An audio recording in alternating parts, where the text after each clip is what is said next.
అసలు ఎటువంటి వాద్యాలు మోగిస్తారు, అసలు ఆ వాద్యములు వేటిని అనుమతిస్తారు, ఎక్కడ అనుమతిస్తారు, ఏవి వినచ్చంటారు, ఏవి వినకూడదంటారు, వీటి చేత కళని ఎవరు అనుష్ఠానంలోకి తెచ్చుకున్నారో, ఎవరు ఆ కళని అభ్యసించారో, ఎవరు ఆ కళ యందు ప్రవీణులయ్యారో వారు కళాకారులు అని పిలువబడతారు. ఆ కళాకారులలో బాగా విశేషమైనటువంటి విభవ సంపన్నులైనటువంటి వారు తమ యొక్క కళ పండినటువంటి కారణం చేత సమాజానికి దీన్ని అందించాలని ప్రయత్నం చేస్తున్నారు. ఆ కళ యొక్క చిట్ట చివరి ప్రయోజనం దీనిగా ఉంది. దీని చేత సంస్కృతి నిర్ణయింపబడుతుంది. ఈ కళల యొక్క సమాహార స్వరూపం అంతా కూడా సమాజానికి దేన్ని ప్రతిపాదన చేస్తోంది, దేన్ని అందిస్తోంది అన్నదాన్ని ఆధారం చేసుకుని ఆ దేశ సంస్కృతి ఇవి అని చెప్తారు. అయితే ఇక్కడ మీరు ఎప్పుడూ ఒక విషయాన్ని గమనించవలసి ఉంటుంది. ఒక దేశంలో అందరూ సహృదయ సంపన్నులే ఉండరు. చాలా గొప్ప దేశం అయి ఉండొచ్చు, గొప్ప సంస్కృతి కలిగిన దేశం అయి ఉండొచ్చు. తిరుగులేనటువంటి పరమసత్యాన్ని ఆవిష్కరించి దాన్ని జనులకు అందించేటటువంటి ప్రయత్నం చేసేటటువంటి కళాకారులున్న దేశం అయి ఉండొచ్చు.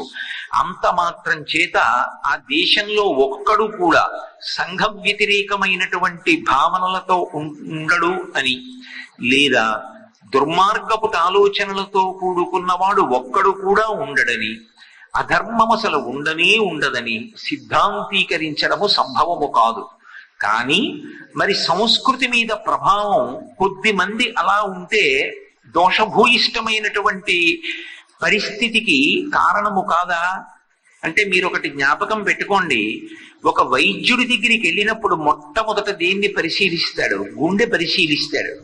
గుండె సక్రమంగా కొట్టుకుంటోంది అనుకోండి, గుండె సక్రమంగా ఉందనుకోండి, మిగిలిన శరీర భాగాల్లో రుగ్మత ఏర్పడినా, శరీరమునందు వ్రణములు ఏర్పడినా శస్త్రచికిత్స చేత కానీ వైద్యం చేత కానీ వాటిని నిర్మూలించడం వైద్యుడికి తేలిక. అసలు గుండె సరిగ్గా లేకపోతే వైద్యుడు వ్రణాన్ని తొలగించడం, జ్వరానికి మాత్ర ఇవ్వడం, దాని వలన ప్రయోజనం ఉండదు.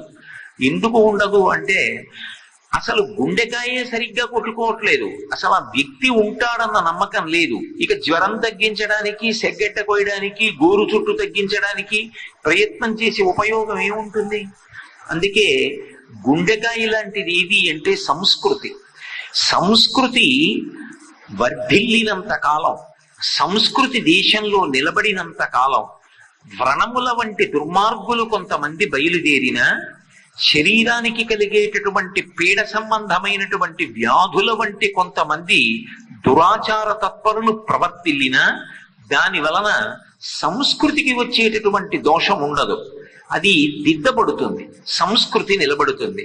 సంస్కృతే నశించిపోయిందనుకోండి, ఆ సంస్కృతికి అవకాశం లేకుండా పోయిందనుకోండి, క్రమక్రమంగా దేశ సంస్కృతి కబళింపబడిందనుకోండి, అప్పుడు అసలు గుండెకాయ మీదే దాడి జరుగుతోంది.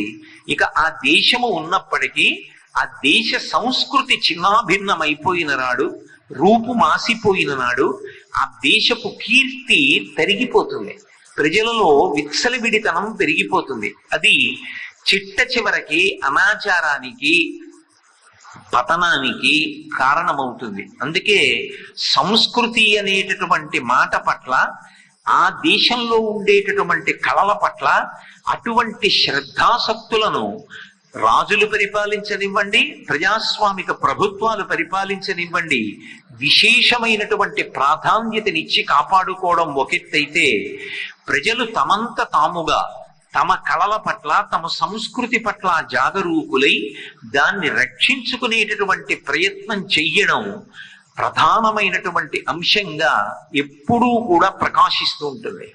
ఇందులో మీరు భారతీయ సంస్కృతికి సంబంధించినటువంటి వైభవంలో మీరు ఏది చూడండి, రెండు అంశములు ఇమిడి ఉంటాయి. పైకి బాహ్యంలో మనోరంజకత్వం ఉంటుంది, రంజకత్వము లేకుండా అసలు కళ ఉండదు. మనసుని రంజింప చెయ్యాలి, అందుకని మనోరంజకత్వం ఉంటుంది. కేవలం మనసుని రంజింప చేయడం కోసం హద్దు లేకుండా, పరిధి దాటిపోయి, అర్థం లేకుండా ఎంత దిగజారుడుతనానికైనా కిందకొచ్చేసి ఇదిగో ఇప్పుడు మేము అవతల వారి యొక్క మనసు రంజింప చేయగలిగాము అన్న మాట అనడం మాత్రం ఇక్కడ కళల యందు ఉండదు. బాహ్యమునందు కళ యొక్క ప్రయోజనం మనోరంజకత్వమైన తుట్టతుల ప్రయోజనం మాత్రం పరమేశ్వరుడి యందు ఐక్యమవడం.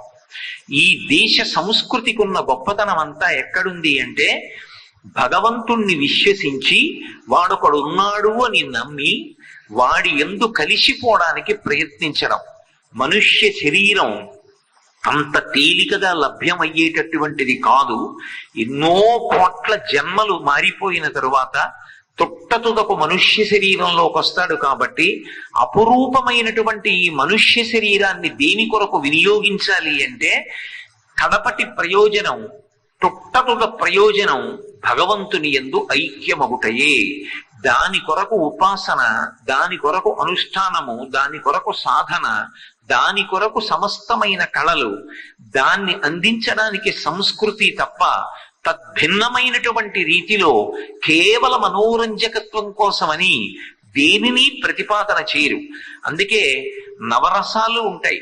కానీ నవరసాల యొక్క చిట్ట చివరి ప్రయోజనం ఏమిటి అంటే భక్తి మార్గంలో మనిషిని ప్రయాణింపచేసి భక్తితో కూడినటువంటి కర్మాచరణలు చేసినటువంటి కారణం చేత ప్రీతి పొందినటువంటి భగవంతుడు ఆ వ్యక్తికి చిత్తశుద్ధినిస్తే, చిత్తశుద్ధి ఎక్కడ ఉందో అక్కడ పాత్రత ఉన్నది కనుక భగవంతుడు జ్ఞానాన్ని కటాక్షిస్తే ఆ జ్ఞానము చేత మళ్ళీ పుట్టవలసిన అవసరం లేని పునరావృత్తి రహిత శాశ్వత శివ సాయుధ్య స్థితి కొరకు కళలు ఉపయోగపడతాయి, సంస్కృతి ఉపయోగపడుతుంది తప్ప కేవలం మనోరంజకత్వం కోసమే కళలని సంస్కృతిని ఉపయోగించడం ఈ దేశము యొక్క ఆచారము కాదు. అందుకే ప్రపంచంలో ఎన్ని దేశాలు ఉండనివ్వండి, ఈ దేశానికి అంత గొప్పతనం ఎందుకు వచ్చింది అంటే ఈ దేశంలో ఉండేటటువంటి ప్రజలు దేన్ని అనుష్ఠించనివ్వండి, ఏ కళని అభ్యాసం చేయనివ్వండి, ఏది పాటించనివ్వండి, పరమ ప్రయోజనం మాత్రం భగవంతుని యందు చేరుటయే. అది విడిచిపెట్టిన నాడు ఆ జీవితానికి అర్థం ఏమి ఉండదు. మీరు సంగీతమే తీసుకోండి. మనం బాహ్యంలో సంగీతము అంటే కంఠంతో పాట పాడడము అని అనుకుంటాం. కానీ శాస్త్రం అలా చెప్పలేదు. సంగీతం అనగా ఏమి అంటే వాద్యం, నృత్యంచ, ఘోషంచ, ఈ మూడు కలిపి సంగీతం ఇది ఉచ్యతే అని చెప్పింది. వాద్యం, నృత్యంచ, గీతంచ.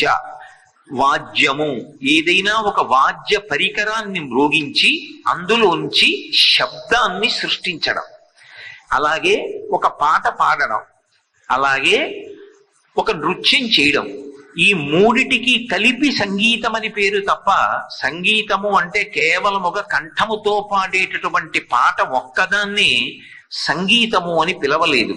అందుకే ఇది అంతా కూడా దేన్ని ఇస్తుంది అంటే శబ్దము సహకారముగా స్వీకరించి అయినా భగవత్తత్వాన్ని ఆవిష్కరిస్తుంది, లేదా శబ్దమును సృజిస్తుంది.